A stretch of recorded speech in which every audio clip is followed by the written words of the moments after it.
So, Southern Gaza in the past 24 hours. An intense battle has been raging in the city of Khan Yunis, which Israel says is the main headquarters of Hamas. The Palestinian Red Crescent Society says its office in the city.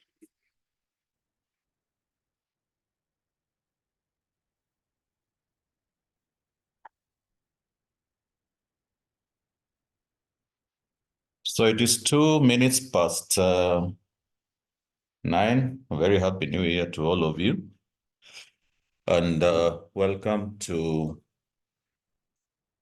Beko 102, ECON 111. But of course, formerly, the course that formerly used to be known as Beko 101, Beko 102. I think nowadays it's formally known as ECON 121, Principles of Macroeconomics. Of course, you know me, Mr. Nyanjong, the guy who took you through ECON 111 last semester.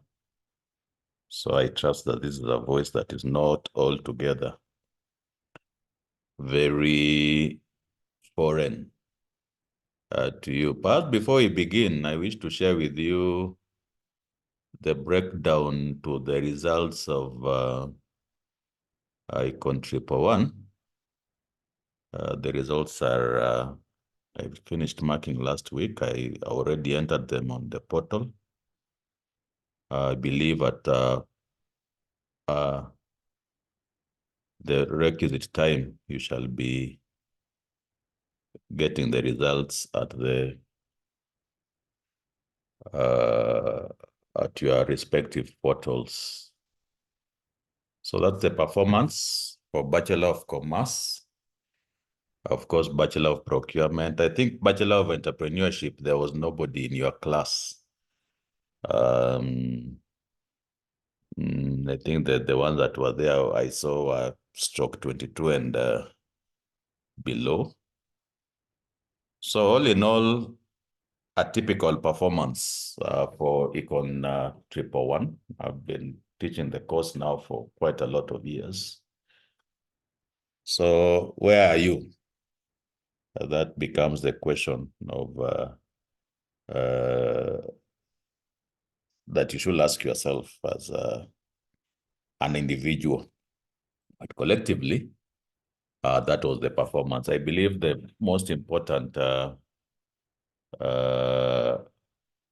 take home or the data, the percentages. And for that, I still emphasize that there are typical results of the performance over the years for that course. I believe it wasn't very badly performed. I was reasonably satisfied with the results of both the Bachelor of Commerce, Bachelor of Entrepreneurship. Going with the percentages, of course, you'll see the performance being slightly better with Bachelor of Commerce. I believe about almost 40% had either an A or a B. With Bachelor of Procurement, it was about 28%. Right, tukiveka mpaka kwa C, that now was bringing the thing almost 2/3 of the class. For Bachelor of Commerce had a C and above, and whereas for Bachelor of Procurement, it was a percentage that was just slightly above 50%. Of course, I'm still emphasizing these are typical results. Personally, having done this thing for the last more than 14 years, I think these are results that are reasonable, and was reasonably satisfied with the results as a lecturer. But of course, you now as an individual, are you here? Are you here? Are you here? Are you here? Or God forbid, are you here? Right? So I believe you shall be getting the results, as I said, once the university has done its own internal processes and allowed you to get the results. If there is any Q&A, I shall be welcoming them maybe at the end of the lesson and maybe even tomorrow on the same. Right? So, principles of macroeconomics. It's the first time I'm teaching it in town, second time I'm teaching it overall. So that has its own key implications. Key amongst them being that the last time I taught them, I hadn't developed the slides. So I'm developing the slides on the go, meaning that you will not have the privileges that you had when we had the ECON 111. Because 111, I think I've taught it for doggone years. So the materials are more or less much better and much improved. But what I shall be doing is that once I have developed the slides, I shall just be sending them to your platform, and you shall be getting them in good time, right? I asked the department to furnish me with the course outline last week. So far, I have not gotten the course outline. So this is something that also you shall be getting later, not immediately, but hopefully later. Today, what I shall just do is to share with you the topics, but you shall be getting the topics in detail as the days go by. I'm also developing the resource book. The one that was there, the one that has been developed by the department is I was looking at it and it looks a bit sus. It looks that it needs to have a bit of meat added therein. But I shall share with you because I don't think it's too much meat to be added. I shall be guiding you on maybe what to read, what to emphasize on. Because it's also good because it has a lot of exercises and assignments. So it should stand us in good stead if you add them. Okay. Of course, I had requested and I had asked to thank Austin and Ruth for spearheading that. For you to register via Google Forms. I didn't check it yesterday. Yesterday I was busy doing something else. But I trust that I think by the time I was requested on Sunday, both this course and the one I'm teaching in Maine, I had almost like 200 responses. So I believe by yet today. The deadline was actually a few minutes ago, but I shall still open it. Maybe until 6 today. And once I close it, you'll need to give me a very, very good reason why I should still consider you as a student doing BECO 1 or 2. Sometimes it's just good to follow simple instructions. I had people in this class sending me assignments even during Christmas. And I was just laughing because I was just telling myself how I wish you had not sent or you had even consulted before sending, because assignments are time bound. By the very nature of assignments and examinations, not only in the university, but also at the lower level, they are time bound. And their usefulness is tied to that time boundliness. So once you send it later, hiyo ni kama kupigia mbuzi gitaa. It has really no effect at the end of the day.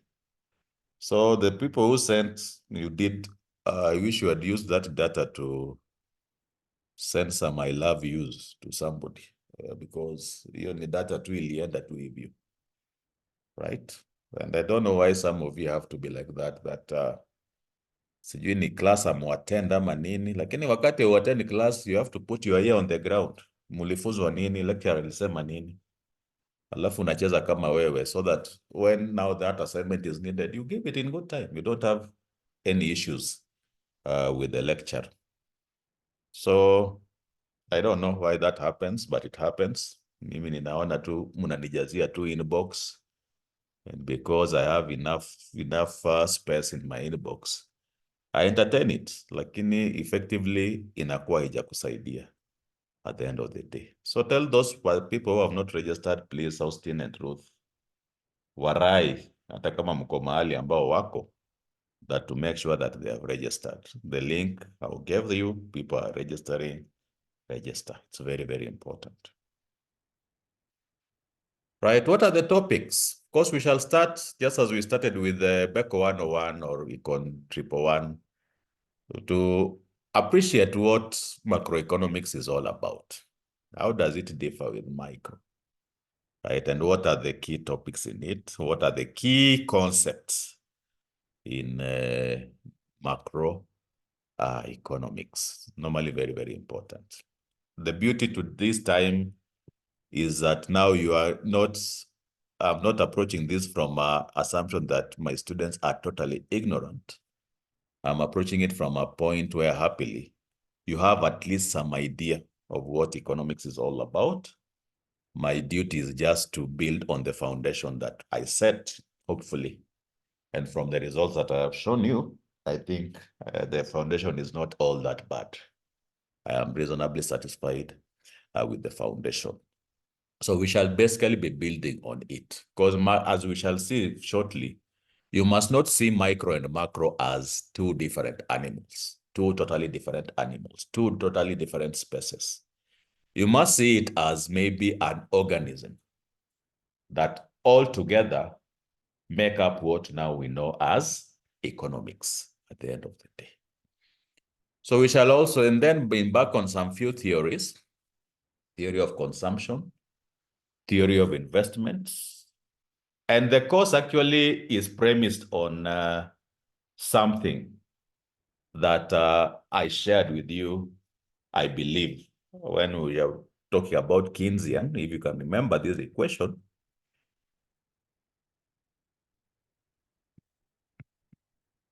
All right. And this is actually one of the proofs that at the end of the day, you cannot really talk about micro without macro, because you can see that as much as we were actually embedded in the micro part of the economics, we had to at least introduce a bit of macro. So we shall see that the course structure actually will be following this equation, the aggregate demand part, or actually what we call the macroeconomic model. Actually, it's called the macroeconomic model because I can use Y for income. I can use aggregate demand. And sometimes even they use what they call E, which shall be expenditure. But you'll shade the right-hand side of the equation, always having this, what? 5 components: consumption, investment, the role of the government, exports, and imports at the end of the day. So you shall actually see that actually, even when I shall be giving this, what do we call them? The topics, there will be that appreciation that actually we are very deliberate in the structure of the course following that macroeconomic model, what we shall shortly be talking about as the ADAS model. I must have mentioned it, I believe, when we were talking about Keynesian economics. Theory of investments, we shall see macroeconomic equilibrium model, inflation, unemployment, national income, accounting, money and banking. Now you see now the government coming in as our 7th or 8th topic, I believe. And then lastly, we shall now be talking about import and export matters. So maybe you don't actually even need to even see this as topics as independently, but you might actually see that there is that deliberate is in actually structuring the course by using that model that I earlier introduced. So Keynesian theory of consumption, theory of investment, macroeconomic equilibrium, inflation and employment, national income accounting, money and banking, government and macroeconomic policy, lastly, balance of trade and foreign exchange.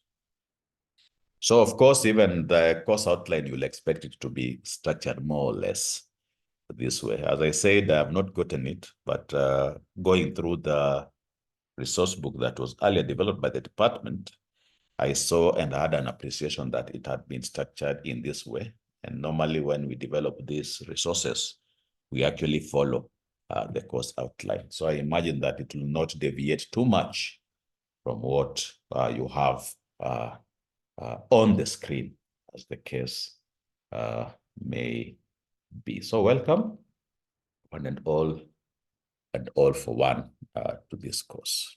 So let's now get into the meat of it. What is principles of macroeconomics all about? Sometimes when we are teaching, we have to go back for students at least to have an appreciation of where we are at and where we are going. So you'll allow me to go back ever so slightly and actually determine one of the definitions that we had about what economics is. And I told you this, and I argued that this is actually the more widely used definition. For those who are in that class, I emphasize that in economics, we really don't have one definition that is fully accepted across the board. The Anglicanism in economics comes in there because kila mtu na ngoma wake. That is what economics sometimes is all about.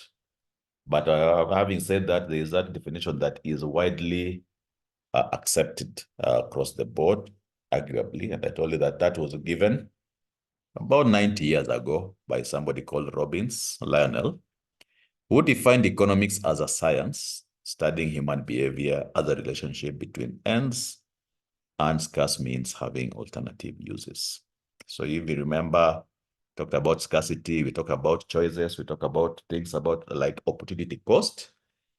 And when you look at this definition, you'll see those concepts embedded either explicitly or implicitly in this definition. I'll not belabor the point because these are things that I had taught earlier. By now, you'll realize that actually the course, if there's anything that gave it away, even from the way we have structured those topics, you'll see one name having come in very, quite a few times. So it will not really be totally wrong for you to assume that when we talk about this course, the main prophet, the main character that informs this macroeconomic part of the course is this Briton, the foremost 20th century economist, the man that we refer to as John Maynard Keynes. And yesterday when I was preparing these slides, I was especially attracted by this quote that he gave once upon a time. All right, that it's not about you coming to class, listening to Nyanjong, right? And just like the way people go to church, unasema pastor alisema hivi ama pastor alisema hivi. Economics must rightly be thought of as a method rather than a doctrine. An apparatus of the mind, technique of thinking, which helps its possessor to draw concrete conclusions. So the ultimate economist is the person who actually will see it as a tool, a way of viewing the world, right? A methodology through which some economic arguments can be had and some economic conclusions, correct ones, can see that he is actually insisting on that animal called correctness can be drawn. Okay. So I was actually heartened by that. I thought that it will be appropriate that I share that with you. Now, when we come to macroeconomics, right, as opposed to micro, I've been giving you an example even last year, and I want us to even begin from this picture. That picture, I hope I'm not making some of you hungry, right? The bigger piece, actually the whole piece, including the wage, must be seen as what we are calling macroeconomics. The wage here, still being part of the cake, must rightly be seen as what we were doing for the whole of last semester, the microeconomic part. Because the macroeconomics emphasizes on the whole rather than just a mere part of economics. So when we define it, we'll define it as that branch of economics dealing with the performance, structure, behavior, conduct, and decision making, because economics ultimately is about making decisions. Sisi watu wakishajua sisi ni economist, maswali huwa yanafuata. Mbona Zakayo ameweka tax hivyo juu? Inafanya vizuri. At the end of this month, some of us will be raiding our pockets yet again for some more money, right? And we are always ready to give maybe some argument. Maybe the decision making from my perspective is right for these reasons. Maybe the decision making from my perspective is not right for this reason. Okay. So the totality of economics is what macroeconomics concerns itself with, rather than just a part of the economics, right? Attempting to understand the causes and consequences of, for example, short-run fluctuation in business cycle, national income, the determinants of long-run economic growth and development. And when we come to now the ASAD framework, we shall see how this works, right? And so on and so forth. That is what macro really concerns itself with. If there's one word, if you were to put a gun to my head, ask me to define macroeconomics, the word will be that. Seeing the totality of the economy rather than just a part or a portion or a sector of it. That is what macro is all about. Why macroeconomics has a lot of usage. Cannot really emphasize the uses. But the prime user of macro is the government or governments or economies. But sometimes it's not about, some people, even the nihilists within us, they'll say the government has no use, right? Can do away with it. But there has to be some structure of organizing economic activity. So whether you call it an authority, whether you call it a ruling class, whether you call it a government, whether you call it a state, whatever it is, whether you call it a large corporation, because some large corporations over time have actually played the role of governments in some economies. So they use macro in the decision-making, the development, the evaluation of economic policy, the evaluation of, especially in the case of large corporations, business strategy. So, we have this, what we call multinational corporations or multinational businesses. You think about nowadays, we have Facebook, we have X, we have Coca-Cola, right? We have Pepsi, we have Amazon, right? You always hear Bezos having made or increased his net worth by billions of dollars every year, right? These are people who cannot afford to think in a micro sense, cannot afford. You think in a micro sense, in a minute, you are gone. So all their business strategies always must be informed by a macro outlook rather than a micro outlook at the end of the day. Right?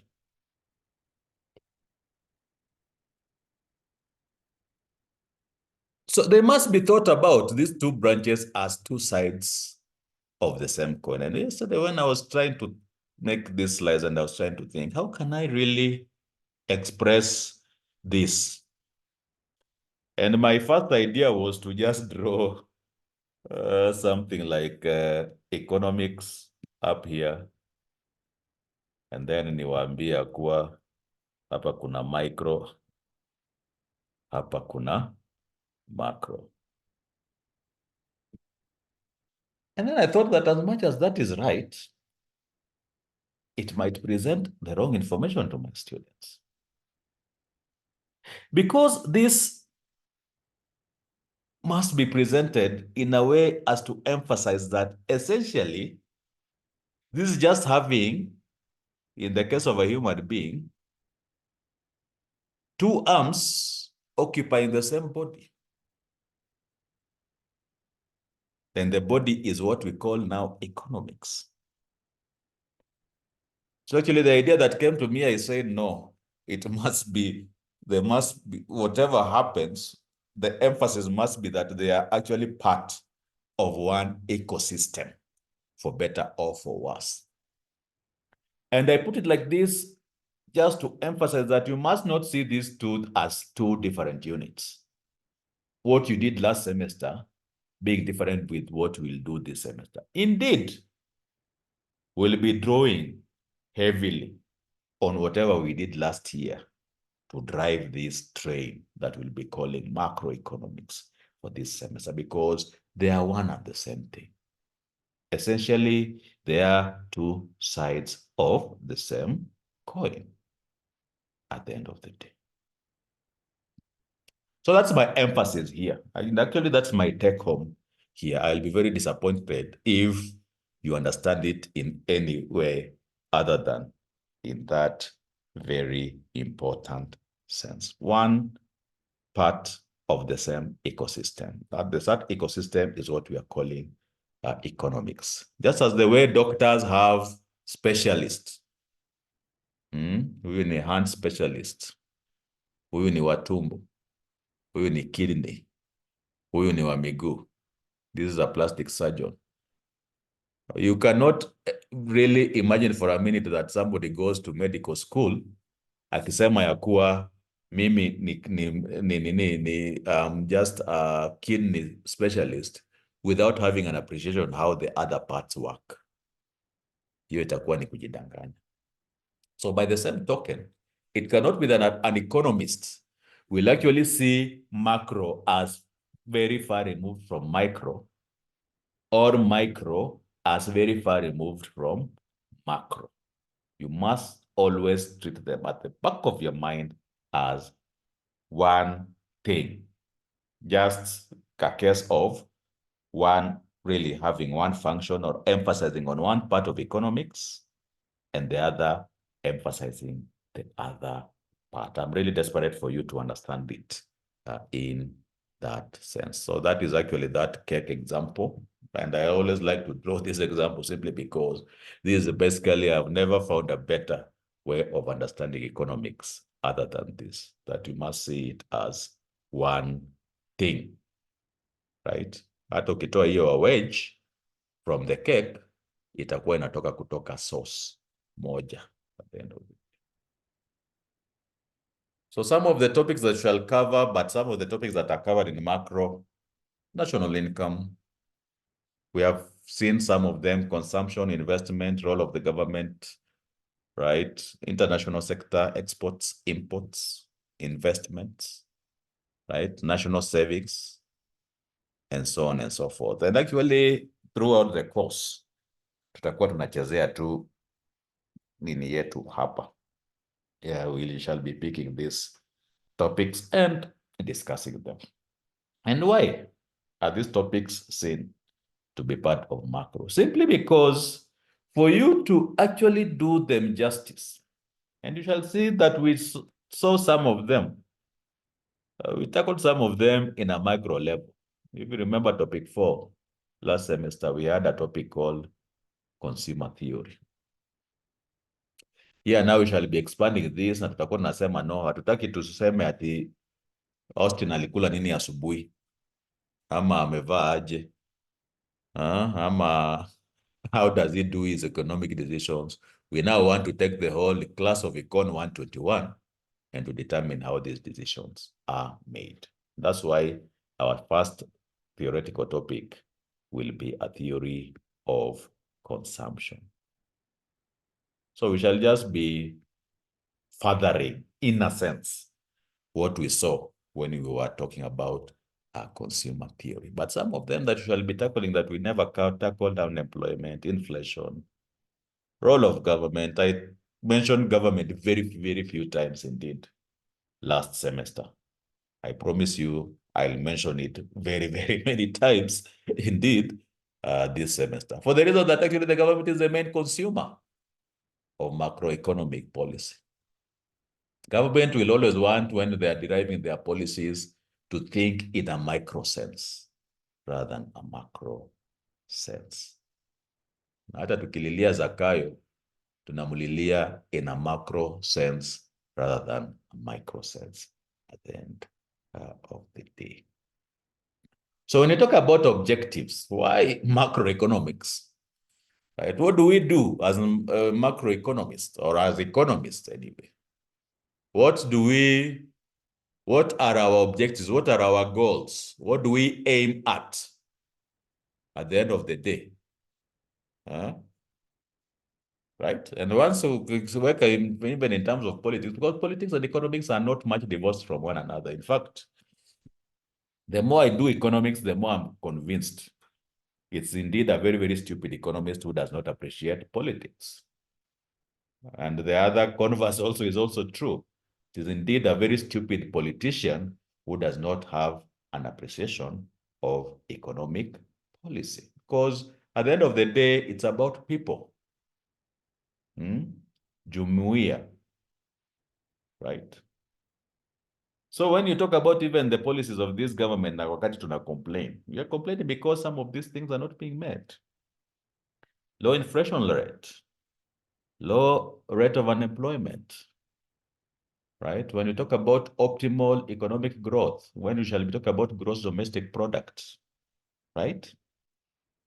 One thing we shall not talk about too much because it's outside the purview of this course, but related to economic growth, is economic development. Okay?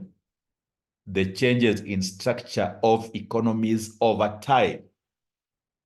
Naona Kenya tulianza ya kuwa kuna wakati tulikuwa kuna barter trade. Right? And then we went now to an agricultural based economy. Right now we are talking about us being banned under what we call the knowledge economy. And I know that some of you either are academic writers or are aspiring to be academic writers. How does that work? So you can see that the economy is changing structurally over time.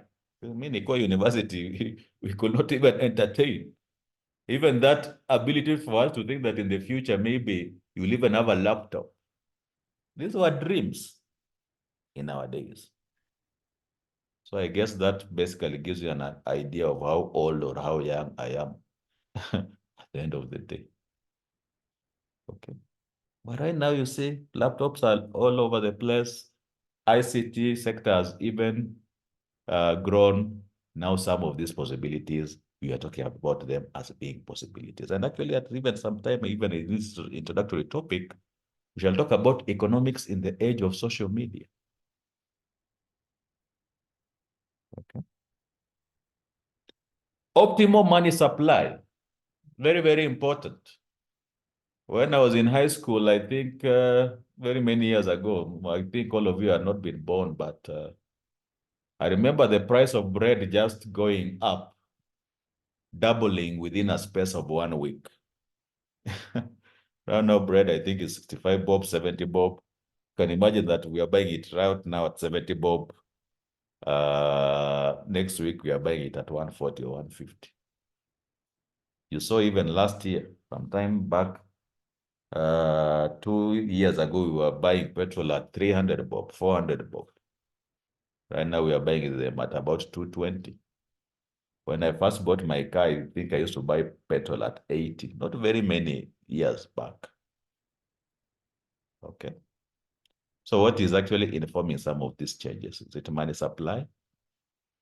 Is it changes in interest rates? Right now, people are really complaining at the macro level that interest rates are actually unbearable. Because when Kibaki came in, he had this policy of low interest rates. Because low interest rates encourages people to take credit. When I take credit, I go buy some goods or some commodities from hardware. If I want to build a house, I buy a car.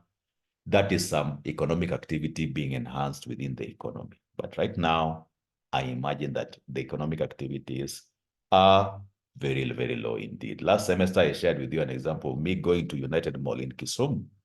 And for the first time, seeing the parking having less than a 50% occupancy rate on a Friday.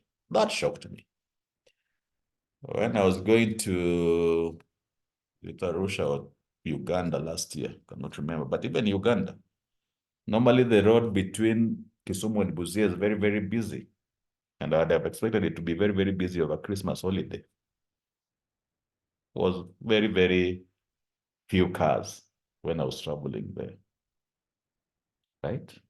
So it is some of these dynamics that policies that are made at the macro level, the government, that is actually informing some of these outcomes. And to me, there's no better way of somebody from an individual point of view gauging the level of economic activity by even seeing even the number of cars that are on the road.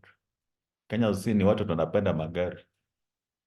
Kwa hivyo wakati unaona magari yamepungua, sometimes that is an indication that maybe something, watu wanaumia, watu wamefinyika mahali. I rarely use my car nowadays unless I absolutely have to use it.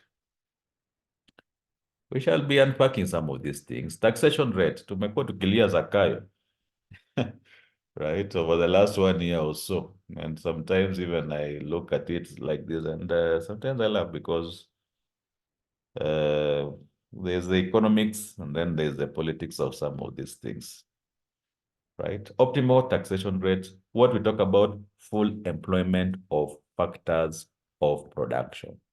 Whether you talk about labor, low unemployment. When you talk about capital, full employment of capital.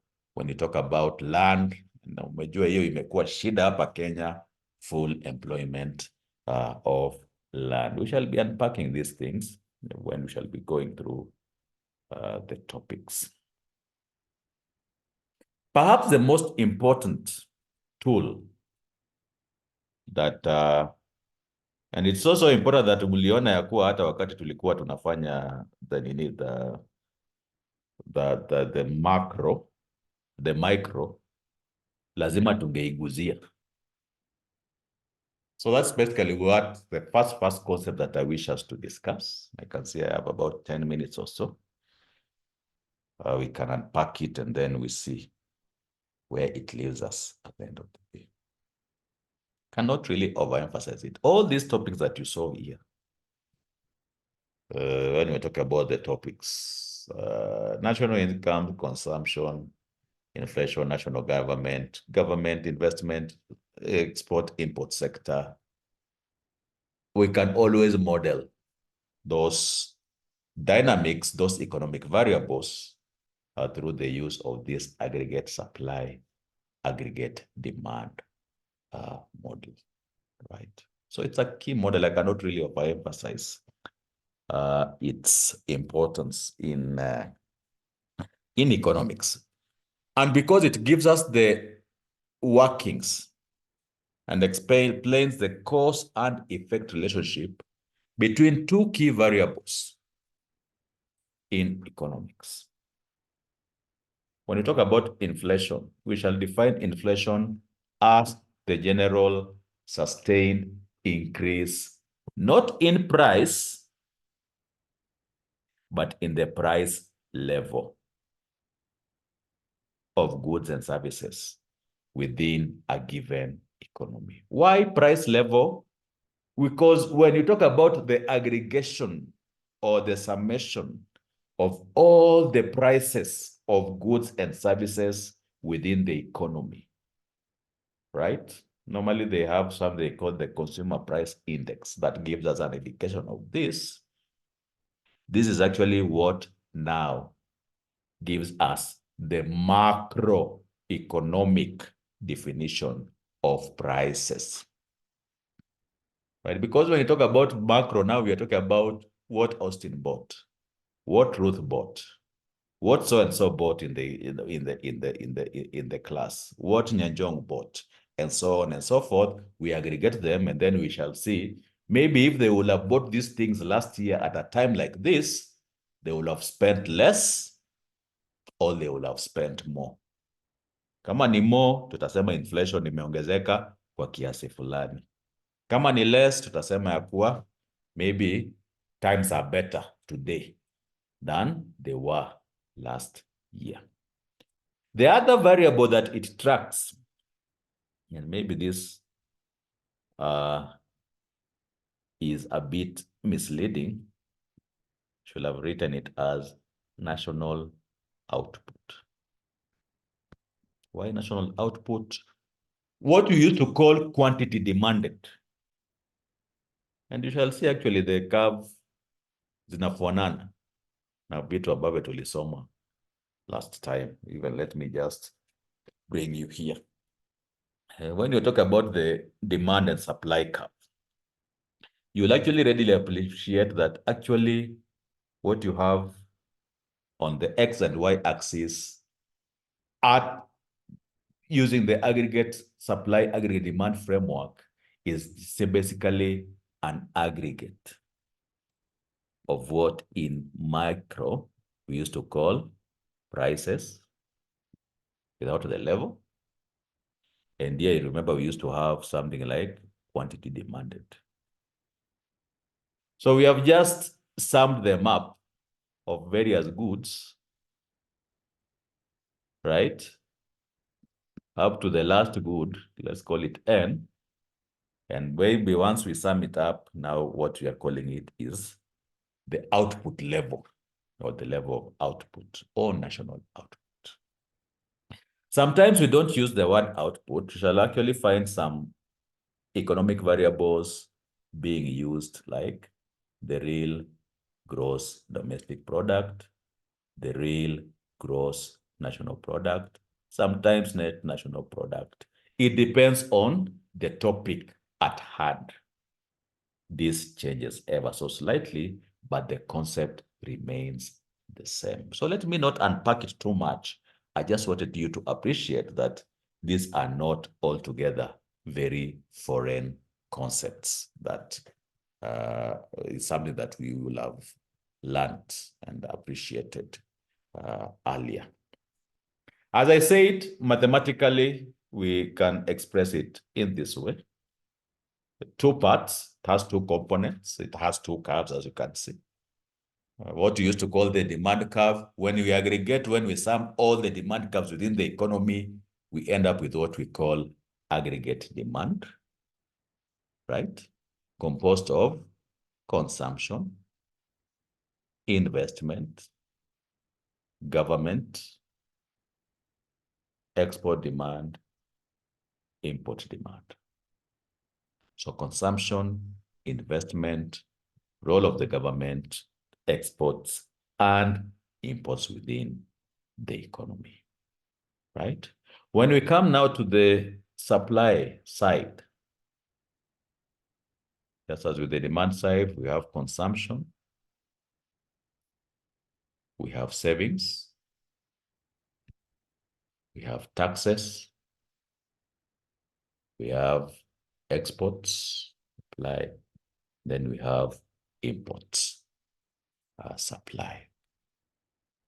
So both of them having 5 components: ID, consumption, investment, government expenditure, export expenditure, import expenditure.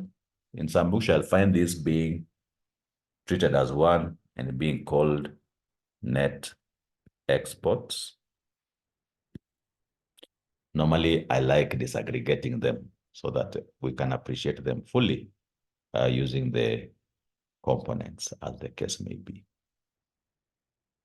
right? So in mathematics, as I tell you, in macro, Zoea, at all you said what? Zoea is work. In the same token, I'll say Zoea, that model, because it's something that shall be coming back to either graphically or mathematically, time and again, as the case may be. Okay. So I believe I have talked about this, so I'll not belabor the point. Consumption, investment, government expenditure, export expenditure, import expenditure, but by way of defining them, shall define the aggregate demand component of the framework simply as the total demand of final goods and services within an economy. That should be economy. I don't know what economy is. Okay. This word final is always differentiated from another word. And when we shall be doing national income accounting, of course, we shall define it formally. But when you talk about final goods as opposed to intermediate goods, there are some goods that normally the consumer is not able to derive direct utility from, simply because they are produced to be used in other production processes. If you think about something like ethanol, for example, right? When you think about products that sometimes they are not complete, and because they are not complete, the consumer cannot derive direct utility from them, they are referred to as intermediate goods. But the goods for which now they are ready and you can derive direct utility from, normally those goods, they are called final goods. I shall see why there is a need for people or for economics to make this distinction when we shall be doing the national income counting. Right? There's normally a problem that we call double counting. And what we call double counting, there's always that danger that a good can be counted as twice, as an intermediate and as a final good. And yet it's the same resources that are being used. So there's always a need for that distinction to be made in economics. So let me just quickly go through this. And then maybe we can call it a day. I have just talked about this too. So maybe the way I should just want to share with you, maybe the definitions. When you talk about the aggregate supply is the summation of final goods and services. Maybe that emphasis is important, that firms are willing and able to sell at a given price level, right? Consumption, savings, taxes, net exports. You'll normally hear economists talking about the demand side, right? You normally hear them talking about supply side. Essentially, what they are talking about are these two: aggregate demand and aggregate supply at the end of the day, right? Demand side economics, supply side economics. Okay. Especially when you're in America, and when you're in America, there's always that debate between Republicans and Democrats, right? We always talk about Republicans really being concerned with the issues of the supply side, right? Democrats being more concerned with issues in the demand side. What are some of the questions that can be posed using this ASAD framework? I give this question so that you can see si maneno tu ya kukula jaba hapa na just to making your life hard. They have some impact from an economic point of view. How is economic growth related to changes in the rate of unemployment, for example, right? What are the determinants of changes in the current account? When we shall be doing the import-export sector, we shall be defining this. But when the way to think about this current account is basically the difference between in value between a country's exports and a country's imports. When you talk about the balance of payment does not favor Kenya, what is the evidence? Tutaweka exports zetu, we value them, and then we see what we import. And even when you look at them, the reason normally flies straight into your face, even without thinking, because we are demanding things like laptops, printers, almost everything in my house here I can see is imported, right? The wheelchair, the bottle of wine there, everything, even maybe even this vitabu ambazo natumia, imported. And yet what we talk about, we import, export, and we are very, very proud.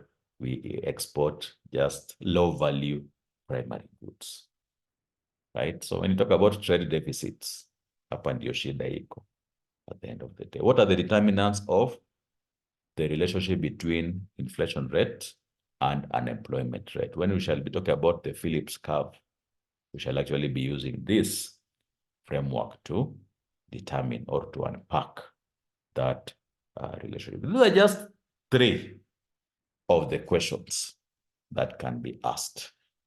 They are not limited to these 3 questions. The questions are quite a lot. In fact, in the macro space, I cannot really overemphasize the importance of this ASAD framework. So tomorrow, we shall basically be further unpacking the framework, and we shall be illustrating these laws, the Keynes law and the Say's law, which can actually arguably be seen to be contradictory, but kuna mahali ambapo zina contribute in economics. Say's law says supply creates on demand. Keynes says demand creates on supply. We shall see how this framework illustrates these 2 macroeconomic laws. I believe it's time. I can see in chat, no questions, presentation, no raised hands. The way we conducted macroeconomics, I want to encourage us to still continue in that spirit with this. Kama uko na swali, chat, raise your hands, especially in the double lessons. I'll always be willing and able, hopefully, to answer these questions as the case may be. So you guys have a good day.